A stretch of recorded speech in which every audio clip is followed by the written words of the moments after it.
기출 전표 문제를 푸는 요령을 보고 있습니다. 이거는 그 실제로 여러분이 실무에서 하는 거랑 다르지 않다 이렇게 생각을 하셔야 돼요.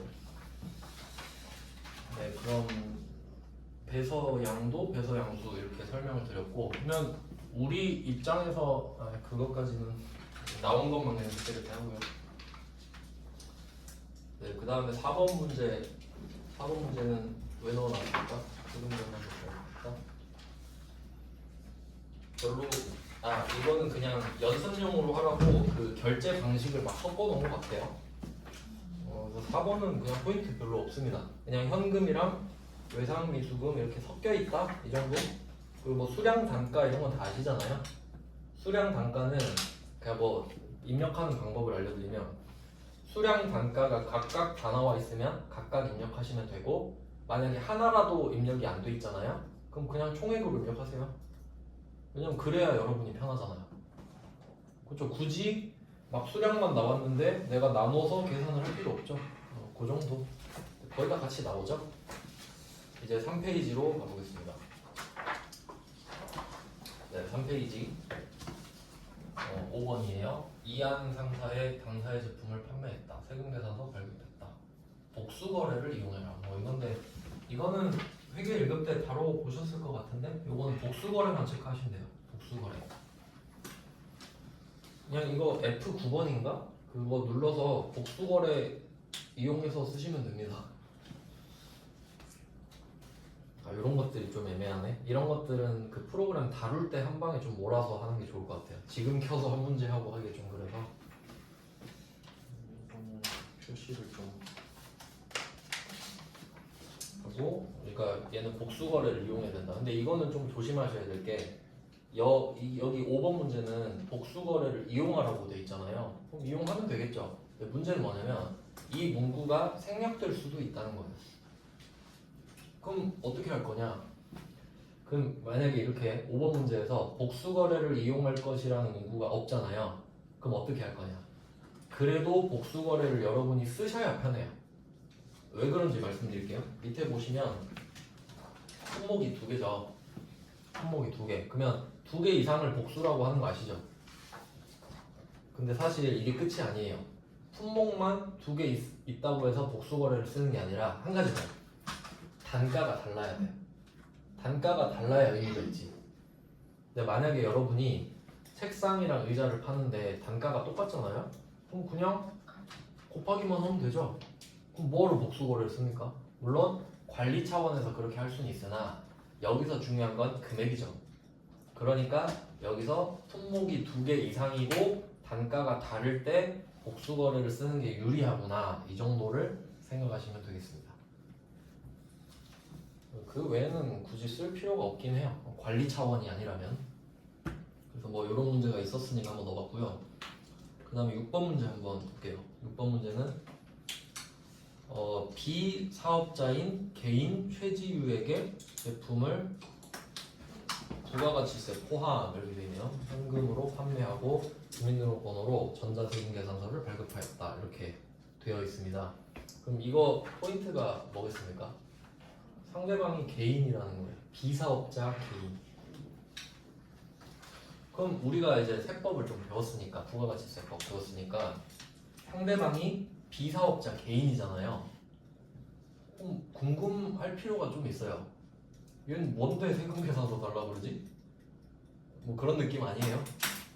그럼 이게 7번 문제랑 연결돼 있어서 제가 붙여놓은 것 같은데 같이 보고 설명드릴게요. 7번은 2천만 원의 부가세 별도죠. 이런 거 조심하셔야 되죠.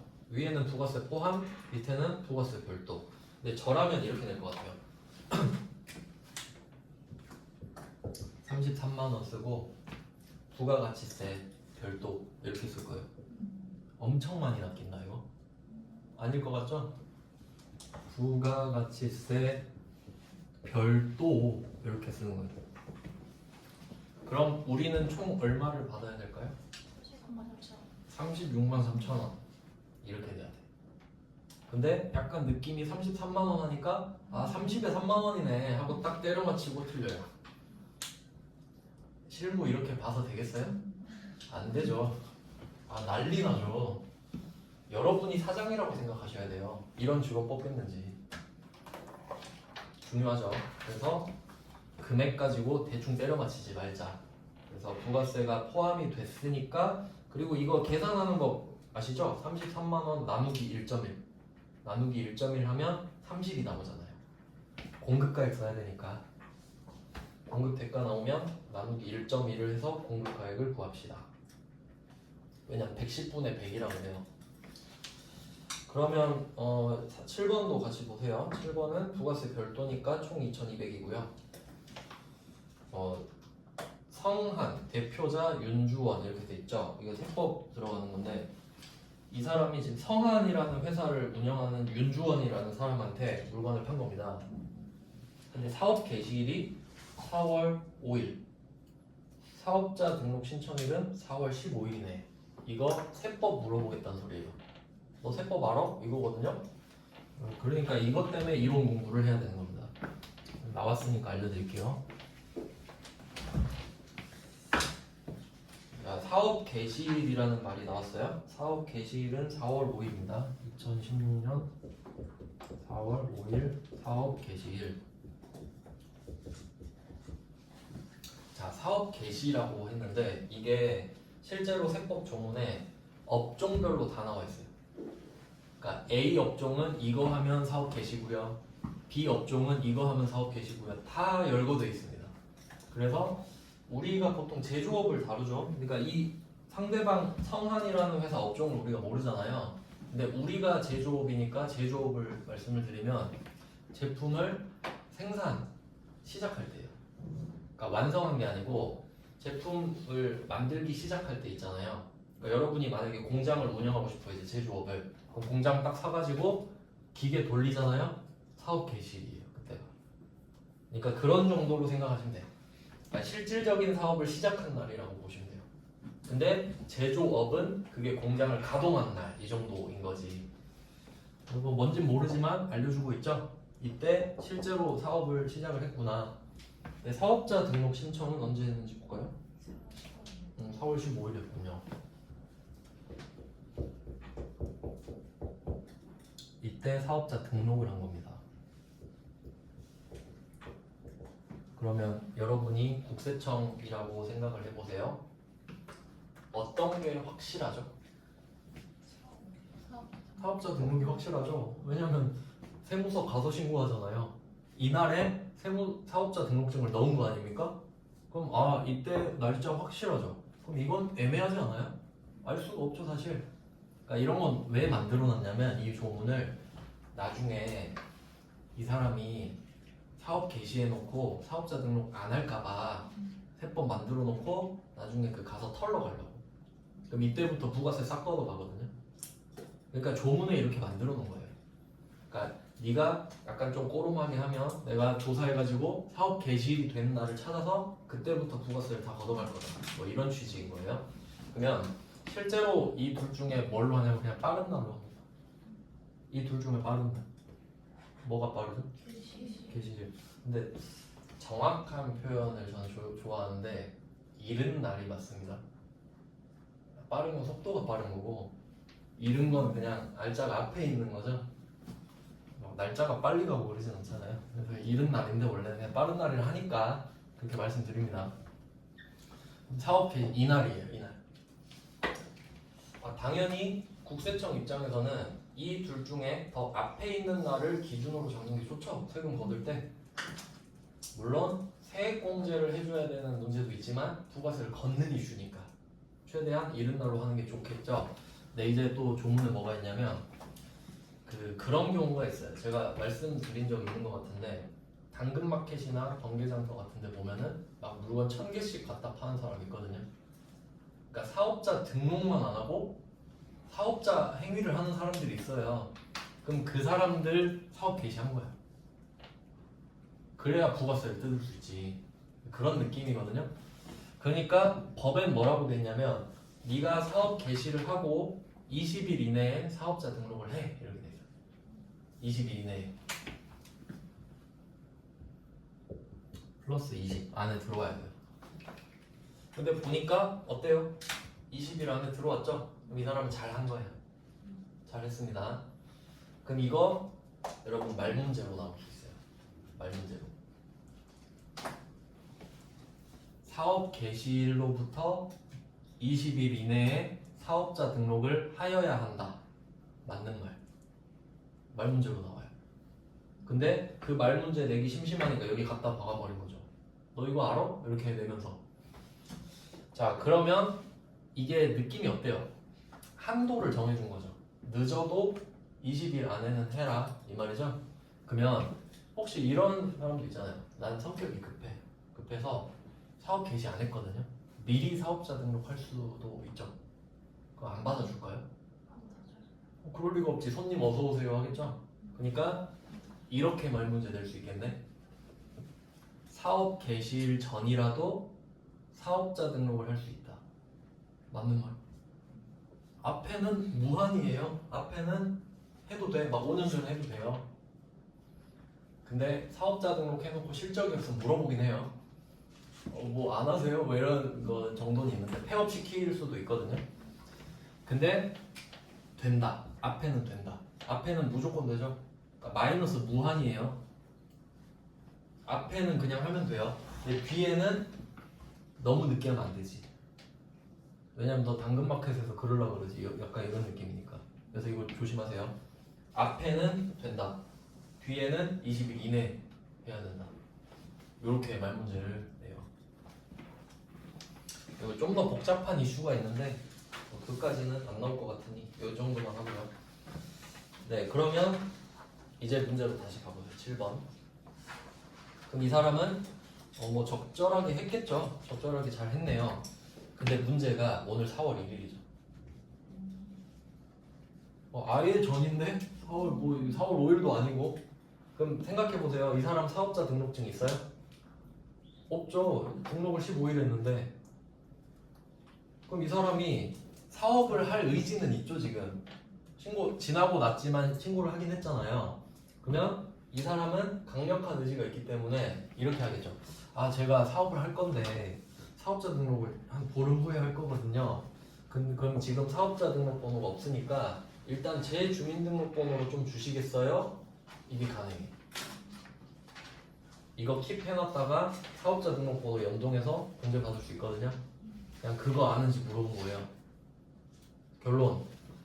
이 윤주원이라는 사람은 실제로 사업을 4월 5일에 시작한 걸로 됐죠. 그럼 이렇게 나올 수도 있습니다. 이 두 개 날짜가 바뀔 수도 있겠죠.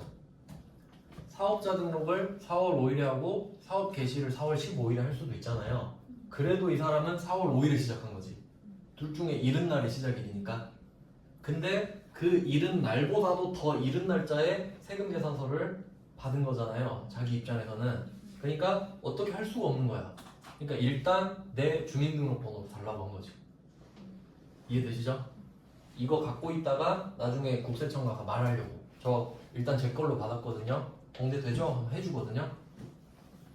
그게 6번 문제의 최지우씨입니다. 알겠죠? 사정이 있겠지. 그러니까 6번과 7번은 사정이 같아요. 근데 우리 입장에서 그냥 막말로 우리 입장에서 그게 알바입니까? 달라고 하면 주면 되지. 그럼 결론은 뭐다? 이 사람이 개인이든 뭐든 나발이든 그냥 달라고 하면 주면 되고 주면 11번 과세. 아시겠죠? 그러니까 7번에서 어떻게 장난쳤는지 아시겠죠? 그리고 보세요. 이게 심리전인 게 7번 문제는 몇 점으로 되나 보세요. 4점. 뭔가 있을 것 같죠? 아무것도 없지. 당하면 안 돼. 그냥 11번 매출하면 끝이죠? 아주 좋은 문제죠? 이론도 같이 물어보니까. 네, 뭐 이렇게 해서 좀 특이한 문제도 봤어요. 그 둘 다 전산대부 2급 아닙니까? 회계도 나왔었네. 그러니까 급수도 잘 한번 확인하세요. 내가 시험 볼 때 이 정도 수준인 거구나. 그 다음은 8번이군요. 8번 문제입니다. 원래 회계 1급에서는 되게 간단하게 나오는 편인데 좀 디테일이 있는 문제만 나온 거죠. 8번 문제를 볼게요. 1000마의 제품을 팔았어요. 세금 계산서 발급했고요. 그러니까 이제 보시면 아시겠지만 8번 문제에 있는 전자세금 계산서 있잖아요. 요거 갈아줘. 왜? 옆에 공급자료 이런 거 안 써 있잖아요. 이건 작아야 작아. 그러니까 밑에 게 진짜지 않습니까? 그러니까 제가 이거 여러분 눈에 박으시라고 일부러 계속 그림 넣어놓은 거 아시겠죠? 글자보단 그림 있는 게 여러분 익숙해지잖아요. 자, 여기 8번 보시면 8월 2일에 받은 계약금 100만 원을 제외한 나머지 금액 중 50%는 공사 발행 당겨 수표로 왔다. 딱 봐도 이제 좀 복잡하죠? 이거 오답률 높습니다. 이거.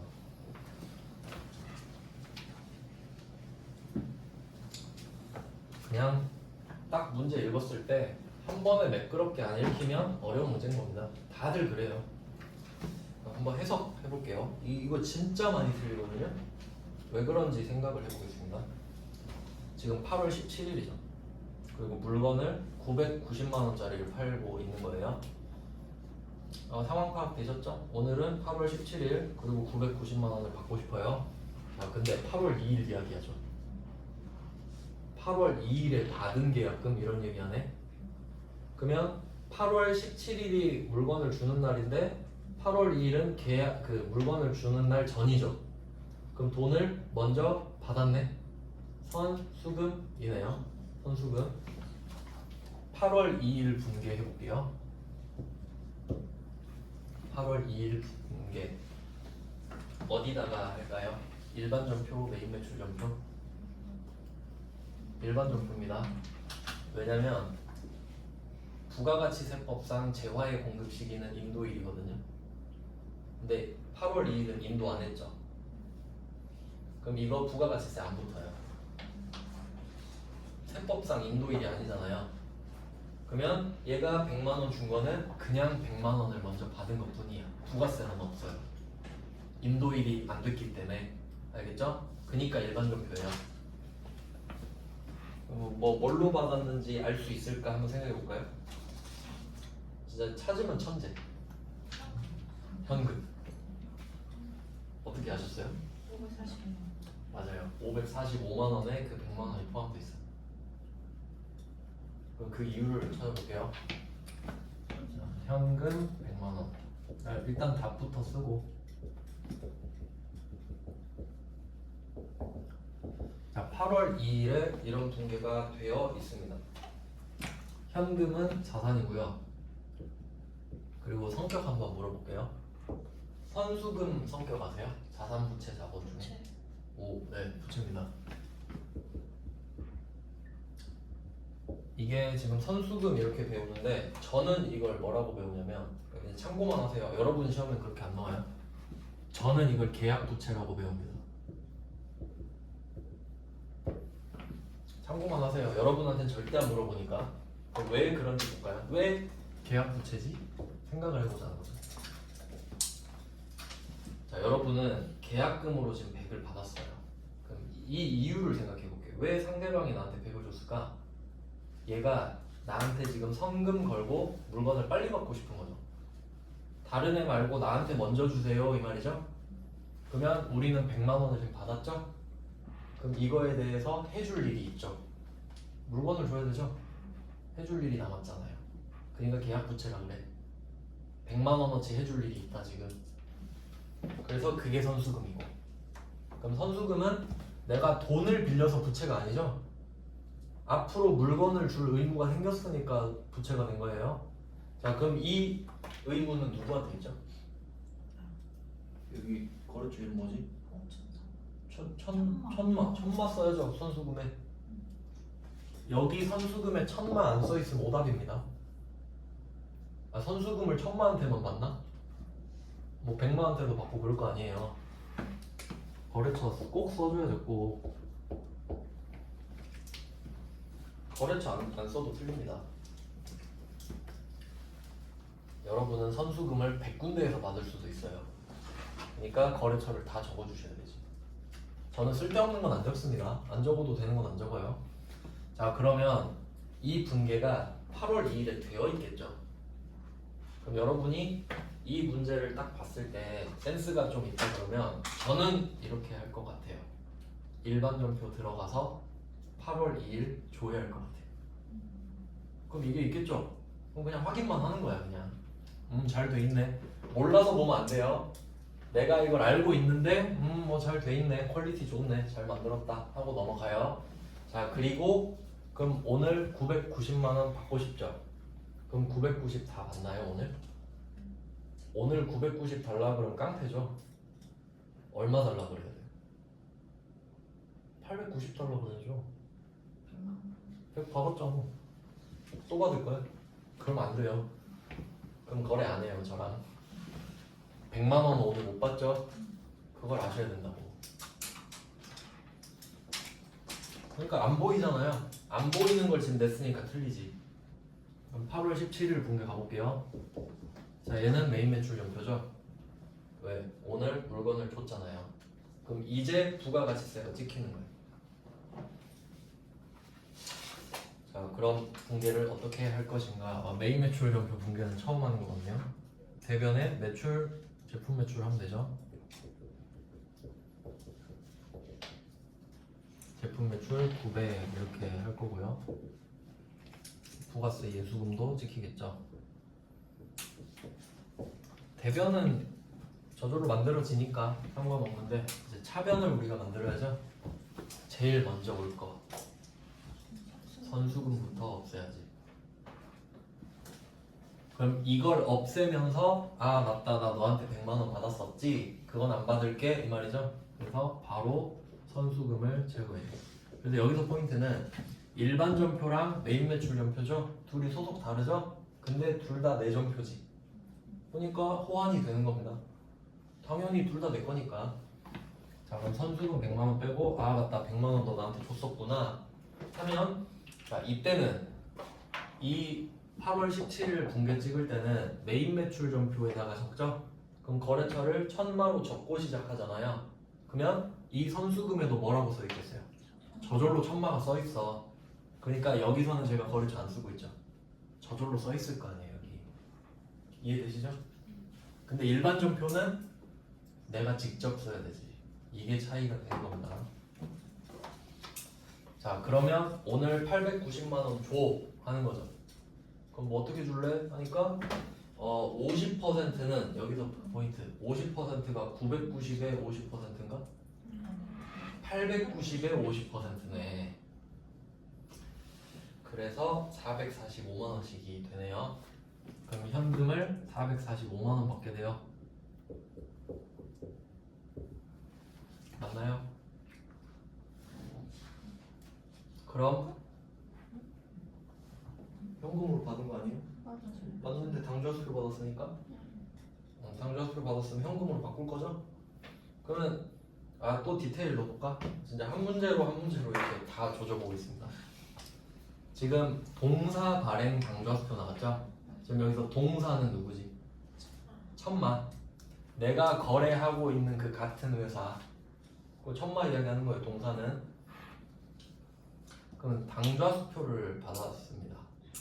그러면 내가 당좌수표를 받으면 현금으로 바꿔야지 이 생각하면서 받죠? 그러니까 현금 어차피 바꿀 거니까. 그러면 이게 자기합수표면 어떨까요? 자기합수표 받으면 여러분 어떻게 할 거예요? 모셔둘 거예요? 그럼 어떻게 할 거야? 은행 가서 받으면 은행 가야 되죠? 내일 바로 갈 거죠? 그럼 현금이지. 당좌수표든 자기합수표든 얼른 현금으로 바꿔야 될 거 아니에요? 그런 디테일 진짜 중요합니다. 흔들리면 안 된다는 거예요. 뭐 아니 수표가 현금이지 뭐 이런 느낌이지. 물론 내가 당좌수표를 발행하면 다르지만 그건 지금 이야기 안 할게요. 기본적인 거니까. 그러면 890에 50%가 445만 원 맞죠? 그래서 현금 쓴 거예요. 자, 그럼 우리가 현금 토탈 받은 거 생각해 볼게요. 8월 2일에 100만 원 받았었죠. 오늘 445만 원 받았죠. 총 얼마? 545만 원 어디 적혀 있죠? 현금에. 근데 이게 오늘 받은 건가? 아니네. 100만 원은 저번 거네. 그럼 왜 100만 원은 지금 안 받았는데 여기 써놨을까요? 이 거래에 대해서 받았잖아요. 지금 이 두 개 합쳐서 하나의 거래 맞죠? 거래 단위로 이야기하고 있거든요. 지금 분계 단위로 이야기하는 게 아니라. 그럼 여러분은 이거 틀릴 확률이 딱 높다는 느낌 받겠죠? 그럼 나머지 445만 원은 외상 미수금이네요. 근데 제품 매출이니까 외상 매출금, 이거 맨날 생각해야 되죠? 제품 매출이니까 외상 매출금이고, 제품 매출 아니면 비품이면 미수금. 항상 생각해야지. 아직 못 받은 돈이다. 외상 매출금. 포인트가 굉장히 많아요. 그리고 이 외상 매출금은 거래처가 뭐라고 써있죠? 입력하면 천마라고 써있죠. 그럼 자동방으로 냅두면 되죠. 그러니까 선수금, 외상 매출금 둘 다 천마라고 써있을 거 아니에요? 그럼 냅두면 된다. 방치가 답이다. 왜냐면 뭐 배서형수 이런 거 아니니까. 그래서 이런 거 중요 표시 하셔야겠죠. 꼭 중요 표시 하시고 시험 전에 한 번 더 보셔야겠네요. 그래야 바로바로 풀 수 있지. 그럼 여기서 제가 팁 하나 드렸죠. 이런 문제 나오면 8월 2일에 일반전표 들어가서 보는 연습도 한번 해보자. 내가 생각한 분계가 있는지. 이거 실무죠? 지금 진짜 실무 이야기 하는 거랑 똑같아. 다름이 없습니다. 타사 발행 당좌수표도 현금이죠? 네? 타사 발행 당좌수표도 현금인 거죠? 그러니까 얘가 다른 데서한테 받았던 거? 네. 뭐 이론상으로는 그런데 수표법상으로 현금으로 빨리 교환해야 되거든요. 그러니까 거의 그런 일은 없다고 보셔도 돼요. 근데 이론상으로 맞아요. 그러니까 이거 하나 기억해 두세요. 수표를 받잖아요. 수표를 수취하잖아요. 그럼 앞에 무슨 수표가 나오든 현금이에요. 무슨 수표가 나오든 현금 증가예요. 그냥 이건 공식으로 암기하세요. 이거 이 정도는 쉬우니까. 그리고 제가 수취라고 했지 줄 때는 말 안 했습니다. 수표 받으시면 일단 현금으로 쿨하게 쓰세요. 그건 정답이 되니까. 그 앞에 무슨 말이 붙어도 상관없어. 무슨 말이 붙어도 막 처음 보는 수표도 상관없어. 어차피 수표는 두 개밖에 없긴 한데 뭐 개인 발행 수표일 수도 있지만 시험에 안 나옵니다. 그거는. 네, 그래서 8번 요거는 오답률이 굉장히 높은 문제였을 거다. 그래서 이런 문제 들어있는 회차 합격률 보시면요, 합격률이 정말 낮거든요. 근데 제가 아까도 말씀드렸지만 이런 문제 틀려도 합격합니다. 그러니까 제가 막 이렇게 통계를 좀 내보면요, 저도 이제 시험을 진짜 많이 봐서 이제 도 같은 편인데 그 시험 잘 보는 사람의 특징을 알려드릴게요. 뭐 만약에 이번 시험에 이런 게 나왔다, 어려웠어요. 그럼 막 잘 본 사람들한테 물어보잖아요. 그러니까 딱 수업 태도 보면 알잖아요. 합격하겠다 이런 사람들 물어보면은 잘 본 것 같아요? 뭐 합격은 한 것 같아요. 그 문제 풀었어요? 아니요. 그래? 아니요. 모르는 문제도 그냥 넘겼는데. 그런 분들이 합격하는 특징이에요. 왜냐면 내가 공부한 거에 자신이 있거든요. 그러면 내가 모르는 거는 남들도 모른다는 자신이 있어. 그래서 그냥 안 풀어요. 근데 공부를 애매하게 하면 나만 모르는 거 같지. 그러니까 이런 문제 계속 깔짝대다 틀려요. 그러니까 어느 정도 공부량이 받쳐줘야 아 이거 잘 안 나오는 문제인데 그냥 넘길 수 있는 거야. 그러니까 그 사람들은 합격률이 높아요. 알겠죠? 무슨 말 하는지? 그러니까 이런 문제들은 약간 지역적인 문제로 분류를 해 놓으셔야 된다고. 그러니까 완전히 정복을 한 다음에 시험 전에 한 번 더 보시든지, 아니면 난 이 문제 나오면 시간 뺏기기 싫어 그냥 안 풀래 이러든지, 대신 딴 걸 다 맞히세요. 알겠죠? 시험은 일단 전략이니까 합격을 하고 싶다면 그렇게 해야죠. 있는 거 다 풀면 안 돼요. 이런 거는 함정으로 던지는 문제입니다. 풀지 말라고 내는 문제예요, 사실. 그러니까 뭐 저 정도 돼야 와 문제 완성도 좋다 감탄하는 거지. 여러분은 막 풀라고 하면 진짜 멘붕 옵니다, 시험장에서. 그럼 이제 9번 볼게요. 9번은 양촌 통상에 제품을 팔고 세금계산서를 발급하였습니다. 9월 27일에 현금으로 수령한 계약금을 제외하고 잔액 중 200만 원. 딱 봤을 때 무슨 말인지 모르시겠죠? 저도 지금 무슨 말인지 모르겠거든요. 상황을 정리해 볼게요. 일단 제품을 팔았네요. 10월 3일이고요. 9월 27일에 현금으로 수령한 계약금, 똑같은 문제 아닌가요? 느낌이 좀 비슷하죠? 그러니까 오늘이 10월 3일인데 전에 이야기를 하고 있잖아요. 9월 27일에 현금으로 수령한 계약금 제외했다. 그럼 아래쪽에 한번 볼까요? 현금이 50 있고 수표가 200 있네요. 그럼 여기서는 계약금이 50만 원이라고 말해주는 것 같죠? 그렇죠? 여기서 갑자기 막 250 이러진 않겠죠? 그러면 제가 알려드린 방법 생각나시나요? 확실하게 알고 싶으면 어떻게 하지? 일반전표 가서 9월 27일 좋아하면 되지.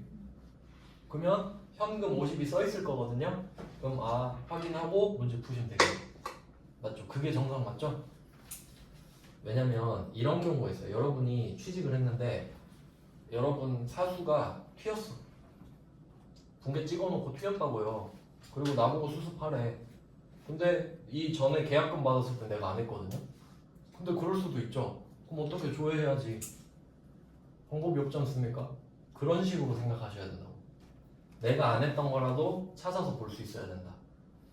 극단적인 얘기고요. 그럼 똑같이 회계 처리하시면 되죠. 그냥 말로 설명드릴게요. 그러면 차변에 선수금 55겠죠. 현금으로 수령했었으니까. 그럼 여기서는 뭘로 받았었는지가 사실 중요하진 않죠. 그냥 선수금 처리돼 있으니까. 차변에 선수금 50을 없앱니다. 거래처는 똑같으니까 놔두고요. 그러면 오늘 550을 받아야 되는데 500만 원만 받으면 되겠네요. 근데 그 중에 잔액 중 500 중 200이죠. 500 중 200은 동사가 발행했다. 양촌 통상이죠. 근데 제가 말했죠. 수표는 앞에 무슨 말이 나오든 간에 받으면 현금. 그래서 200은 현금을 쓰시는 거예요. 그럼 나머지 300은 이제 또 뭘로 받았냐? 외상미수금인데 제품 팔았으니까 외상매출금. 그래서 8번, 9번 똑같은 문제인 거 아시겠죠? 그럼 여기서 여러분은 뭘 생각하셔야 되냐면 87번 문제가 자기들이 생각해도 잘 만든 거예요. 그래서 밑에 98호에서 또 똑같이 만들었죠? 오마주 했잖아요. 그럼 또 나올 수도 있는 거다. 자기들끼리 재탕해요, 주기적으로. 그럼 이제 5번, 5페이지입니다. 그래도 아무튼 지금 문제 순서대로 쭉 따라오고 계신데 나름 짜임새 있지 않습니까? 저 진짜 고민 많이 했거든요. 왜냐면 문제를 많이는 안 넣었는데 종류별로는 풀어보셔야 되니까. 자, 이제 10번 어떤 문제가 있는지 한번 기대해 보세요. 이것도 새로운 아이템이 나왔네요. 특이한 거 못 보이세요? 수정. 10번 수정 전자세금 계산서네. 한번 볼까요? 자, 다음은 판매한 제품이 하자가 있다. 여기 하자 표시할게요. 하자. 그러면 이게 그 반품이 되는 겁니다. 여러분이 물건을 팔았는데 반품이 된 거거든요. 여기서 중요한 게 뭐냐면 반품, 여러분이 반품할 때 생각해 보세요.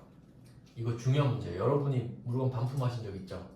그럼 그때 제일 중요한 게 뭐냐면 네 잘못이냐 내 잘못이냐 이런 거예요. 예를 들어 옷을 주문했는데 사이즈가 잘못 왔어요. 내 잘못인가요? 아니죠? 그럼 배송비 누가 부담해? 그쪽에서 해야지. 주책 사유잖아요. 그런 거가 중요하다는 거예요. 그러면 여기서 하자가 있다고 해요. 내가 물건을 팔았는데 제품에 하자가 있어서 반품이 들어왔어. 누구 잘못이죠? 내 잘못이다. 포인트입니다. 내 잘못이구나. 이때 깎아주는 이유에 대해서 생각을 해볼게요. 우리가 뭐 제품 매출이나 상품 매출을 할 텐데 그냥 일괄해서 매출이라고 하겠습니다. 매출 얼마 얼마. 그럼 이때 우리가 계정 과목 상으로 쓰는 제품 매출, 상품 매출 있죠. 그럼 그게 1년 동안 모이면 합쳐질 거 아니에요. 제품 매출 얼마, 상품 매출 얼마. 그 매출 있죠. 계정 과목에 써 있는 상품 매출, 제품 매출. 그게 총 매출이에요. 총. 이거 말 문제로도 나옵니다. 장난 잘 쳐요 이걸로. 그럼 총 매출이 있고요. 왜 총 매출이냐면 일단 물건을 팔았는데 이런 것처럼 내가 판 물건에 하자가 있어서 빠꾸당할 수도 있죠. 그럼 이거는 판 거예요, 안 판 거예요? 팔았는데 빠꾸당했어. 그러니까 10개를 팔았는데 그 중에 한 개가 반품이 난 거예요. 근데 지금 물건에 하자가 있는 거예요. 그럼 우리가 10개를 판 겁니까? 9개를 판 겁니까? 10개를 팔았다 한 개 돌아왔어요. 9개 팔았죠? 근데 여기는 10개 이렇게 써있다. 그럼 왜 이게 총 매출인지 아시겠어요? 그 뒤에 빠꾸가 몇 개 당할지 모르니까 일단 10개 찍어 놓는 거예요. 일단. 그리고 밑에 빼는 거예요. 그럼 이때 돌아왔죠 물건이. 그러면 우리가 팔았을 때 물건을 매출이라고 그러죠. 근데 매출했는데 돌아왔어. 그러면 매출 환입이에요. 나간 게 돌아 들어오니까.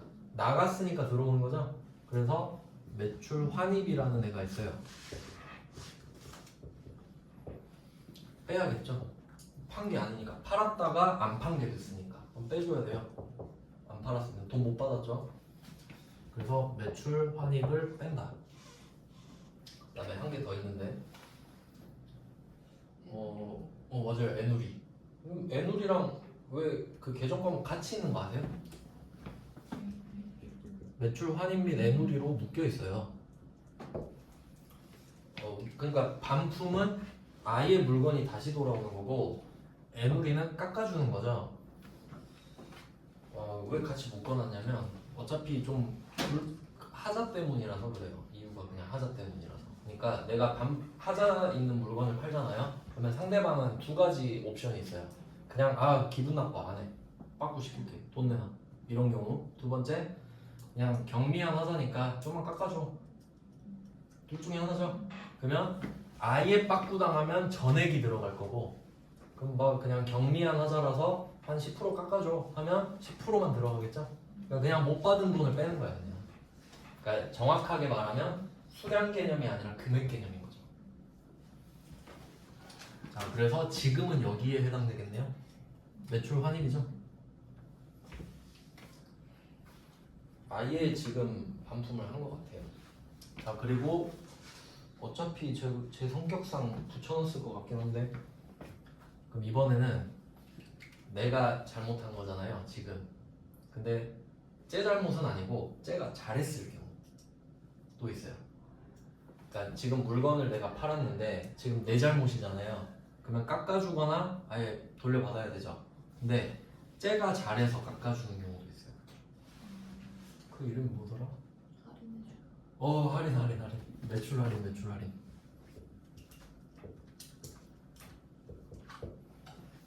그러니까 애누리랑 할인을 구분한다가 포인트예요. 애누리랑 할인을 구분한다. 그럼 할인은 네가 잘한 거거든요. 그럼 그게 뭐냐?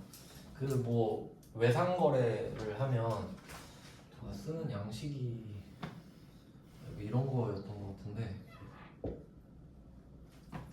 이렇게 쓰는 게 맞나? 대충 이런 느낌이거든요. 뭐 그러니까 외상 거래를 할 때 대충 이런 게 아마 시험에 나온 적도 있을 거예요. 이거 무슨 말이냐면 30이라는 값이에요. 최대 30인데 그 안에 들어오기만 하면 된다. 1부터 30까지 가능. 근데 네가 여유가 있다면 10일 안에 한번 갚아볼래? 그럼 2% 깎아줄 건데 이런 걸 걸어놔. 내가 현금이 필요하면. 그러면 이왕이면 얘가 돈 있으면 나한테 먼저 현금 주겠죠. 그러면 나는 적게 받지만 현금이 융통되니까 좋은 거야. 그럼 이거는 네가 잘한 거죠. 그럼 매입 할인, 매출 할인. 네가 잘한 거. 내가 잘못하면 애누리 해주고, 네가 잘하면 할인해주고. 헷갈리시면 이렇게 생각하세요. 당근마켓에서 애누리 해달라 그래요, 할인해달라 그래요. 애누리 해달라 그러지. 왜? 지가 잘한 거 없잖아요. 지가 잘한 게 없잖아. 밑도 끝도 없이 애누리 해달라 하죠. 할인이 아니니까 애누리예요. 알겠죠? 그렇게라도 외우세요. 애누리 해주세요. 반값 애누리 해주세요. 이런 사람 많죠 요새. 그래서 이렇게 내가 결국 못 받은 돈을 다 뺍니다. 그러니까 이 매출 할인은 네가 잘한 거긴 하지만 어쨌든 내가 포기한 돈이죠. 그럼 못 받은 돈 맞죠? 그럼 그것도 빼라 이거야. 못 받았으니까.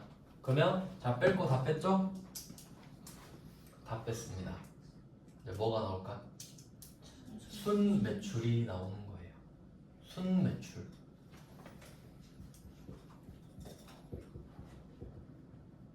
정말 중요한 건데.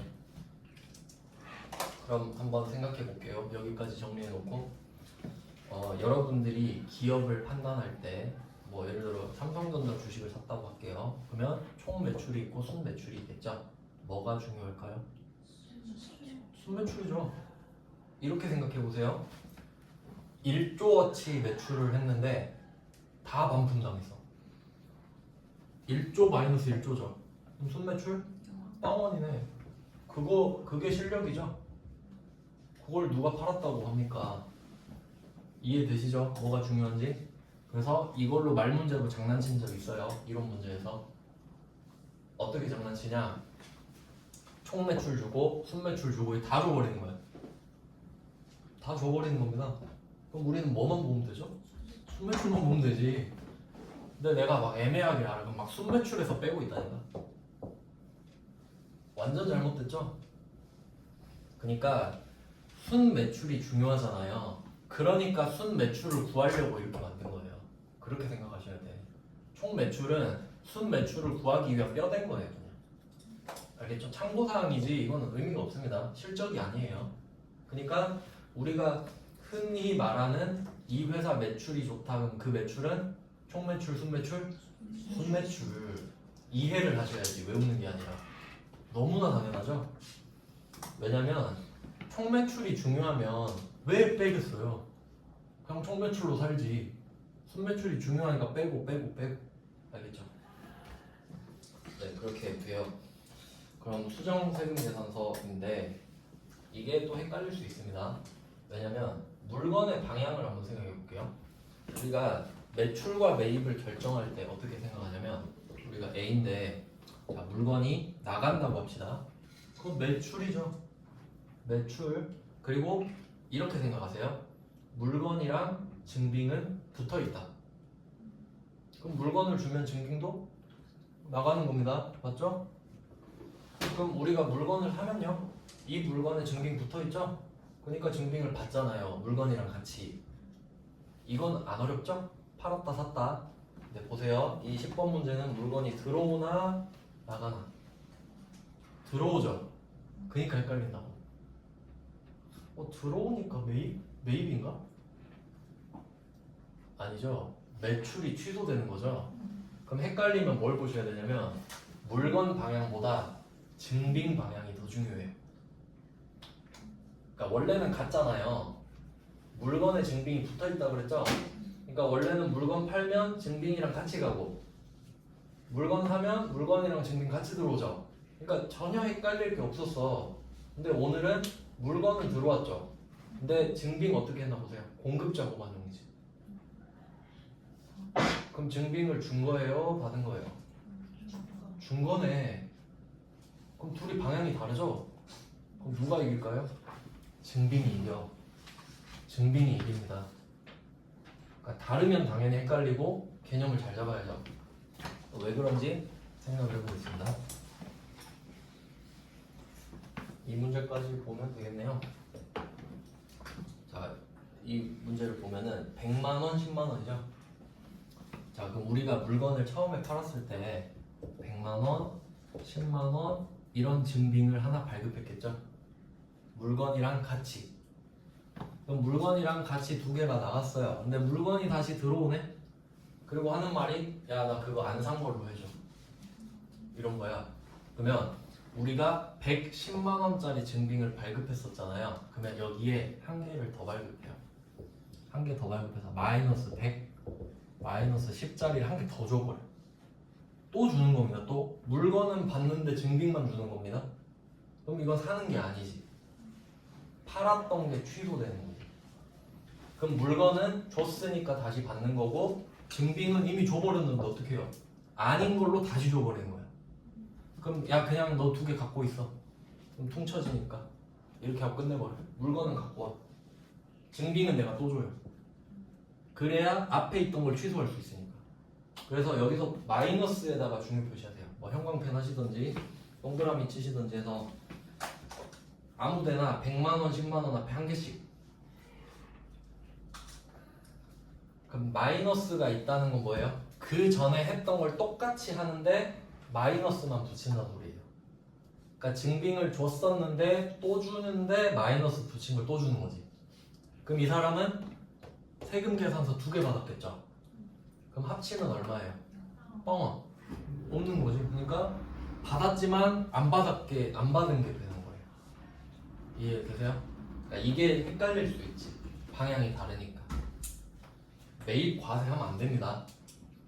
매출 과세해서 마이너스인 거예요. 팔았던 걸 취소하는 거잖아요. 그럼 헷갈리면 어떻게 한다고요? 세금 계산서에 방향을 써라. 내가 줬죠? 그럼 매출인 거야. 줬으니까. 이렇게 생각하셔야 돼요. 네, 뭐 이런 식이에요. 그러니까 쉽지 않죠? 왜냐면 사실 어려운 문제만 모아놔서 그렇긴 한데 이런 거 다 풀면 쉬운 건 다 풀죠. 당연히. 그래서 이런 식으로 좀 한번 훑어볼 거거든요. 뭐 내일 이어서. 그래서 아마 내일까지 이렇게 토요일 다음 그럼 죄송 그렇게 정색하시면 네, 다음 주 토요일 정도까지 하고 이제 그 뒤에 부속 서류를 최대한 하도록 할게요. 고생하셨습니다. 수고하셨습니다.